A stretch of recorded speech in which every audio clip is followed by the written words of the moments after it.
It's embarrassing, it's humiliating. And so that's why we wanted to talk with you and let just, these are people and they need help. Now to a follow to our special investigation into high-crime motels at 11th and Garnett. An outreach group that serves the area saw your report and reached out to us to continue to raise awareness about the problem and the needs of people who live in those motels. Susan and Shane Graham, they run a group called Reckless Love Outreach. Each month you'll find them at 11th and Garnett, praying with and delivering gifts to those living in lower-income motels. And they know the struggle well because they used to live it. You wake up and your first thought is, how am I going to get money for a hotel room today? I lived in a motel similar to this one probably for about a year and a half. Standing outside the Oak Tree Inn, where police were called 364 times last year, they explained what it's like for many living there. Along with that lifestyle, of course, comes the drugs and everything that goes along with that, and they just get stuck in it.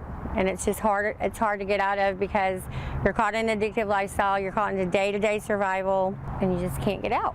Police told me during my ride-along last month they deal with drugs, prostitution, stolen vehicles, even homicides at 11th and Garnett, linking much of the trouble to the lower-income motels. It's probably one of the hotter areas in the city.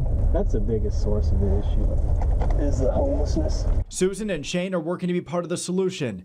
These pictures show them handing out more than 100 homemade sandwiches, each with a note reminding folks that God loves them. God just led me out here, and this is where I'm going to be till some change happens. When the lights come on for somebody, there's an opportunity for change, and we would continue to do it if one person every time we came out had a heart changer, got out of the lifestyle. And they have really changed their lives around. I asked, what is the solution? Their short answer, funding, housing, and people who care, but they admit it cannot happen overnight. Later this month, I am scheduled to meet with the Tulsa City councilors who represent the area around 11th and Garnett to see what ideas they have for making that area safer and getting folks living in those lower income motels into stable housing.